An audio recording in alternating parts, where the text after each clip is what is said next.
ఈ రెండిటిని గురించి మాట్లాడదాం, మిగిలిన విషయాలు కూడా మాట్లాడదాం. ప్రజలు వైఎస్ఆర్ కాంగ్రెస్ పార్టీ తప్పు చేస్తుంది, తెలుగుదేశం నాయకులు కూటమి నాయకులు చెప్పేదే నిజము. వాళ్ళ మీద పాపం వాళ్ళు మంచి పరిపాలన అందిస్తుంటే వైసీపీ వాళ్ళకు పని పాట లేకుండా వాళ్ళు ఇబ్బంది పెడుతున్నారని ప్రజలంటే బేషరతుగా నేను ప్రజలకు క్షమాపణ చెప్పి రాజకీయాల నుంచి విరమించుకుంటాను అని చెప్పేసి తెలియపరుస్తా ఉన్నా. రాజకీయాల నుంచి వైదొలుగుతా.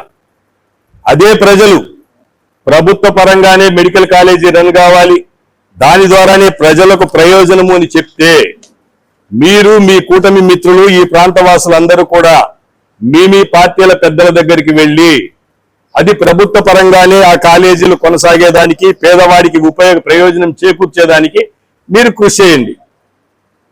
మిమ్మల్ని బేషరతుగా క్షమాపణలు చెప్పమని లేదా మీ పదవులకు రాజీనామా చేయమని నేను కోరడం లే, మీ విఘ్నతకే వదిలేస్తా ఉన్నా. నేను చెప్తా ఉన్నా, ధైర్యంగా చెప్తా ఉన్నా, మెడికల్ కాలేజీ కావచ్చు, మెడికల్ హాస్పిటల్ కావచ్చు, ప్రభుత్వ పరంగా ఉంటే పేదవాడికి ఉపయోగము, ఈ ప్రాంత వాసులకు ఉపయోగము అని నేను మాట్లాడుతా ఉన్నా. అది తప్పు అని మీరు అంటున్నారు.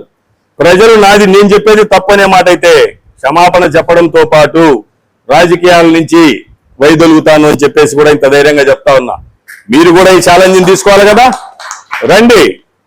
ఇదేం మన ఇద్దరి వ్యక్తిగత ప్రతిష్ట కాదు కావాల్సింది, ఈ ప్రాంత ప్రజల యొక్క శ్రేయస్సు, ఈ ప్రాంతం యొక్క అభివృద్ధి అనేది మనం ఆకాంక్షిద్దాం.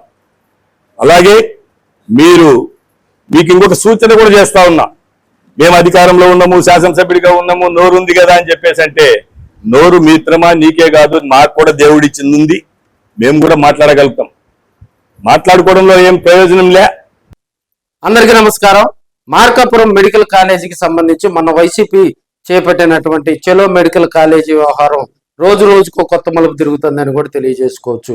వైసీపీ అక్కడ వేలాది మంది మరి నాయకులు కార్యకర్తలందరితో కూడా వెళ్ళి అక్కడ మార్కాపురం మెడికల్ కాలేజీ మరి ఇప్పుడున్నటువంటి కూటమి ప్రభుత్వం గనక ఆ మెడికల్ కాలేజీ పనులను పీపీపీ విధానం ద్వారా మరి ప్రైవేట్ వ్యక్తుల్లోకి కట్టబెడితే first Markapuram medical college private వ్యక్తుల్లోకి వెళ్తుంది.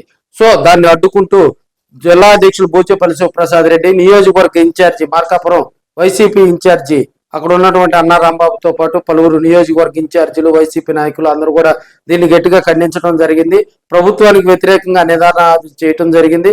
అదేవిధంగా పీపీపీ విధానం వల్ల వచ్చేటువంటి మరి అసౌకర్యాలను కూడా ప్రజలకు వివరిస్తూ ఆ మెడికల్ కాలేజీని పరిశీలించడం తదితర అంశాలను కూడా జరిగాయి.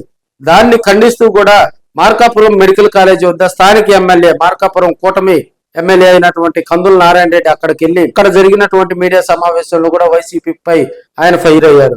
అయితే వైసీపీ నాయకులు కావాలనే మరి ప్రభుత్వం చేస్తున్న కూటమి ప్రభుత్వం చేస్తున్నటువంటి కార్యక్రమాలు అడ్డుకునేందుకు మరి తెరచాటుగా కూడా తమపై బురద జల్లే ప్రయత్నాలు చేస్తున్నారని, అదేవిధంగా ఈ పీపీపీ విధానం వల్ల ప్రజలకు ఎంతో మేలు చేకూరుతుందని మరి కందుల నారాయణ రెడ్డి గారు కూడా ఆ మెడికల్ కాలేజీ మరి ఆ పీపీపీ విధానం కూడా ప్రజలకు తెలియజేసేలా మీడియా ముందు మాట్లాడటం జరిగింది. సో ఈ రోజు జరిగినటువంటి మీడియా సమావేశంలో అన్నా రాంబాబు మరి మార్కాపురం ఎమ్మెల్యేపై ఫైర్ అయ్యారు. అదేవిధంగా మార్కాపురంలో జరుగుతున్నటువంటి పలు అవినీతి మయంగా కూడా మార్కాపురాన్ని తయారు చేశారని మనకి కందుల నారాయణ రెడ్డి గారి మీద కూడా మరి అన్నా రాంబాబు గారు ఫైర్ అవడం జరిగింది. ఒకసారి దానికి సంబంధించి కూడా రాబోయే రోజుల్లో మార్కాపురం రాజకీయాలు మరోసారి వేడెక్కనున్నాయని కూడా మనం తెలియజేసుకోవచ్చు.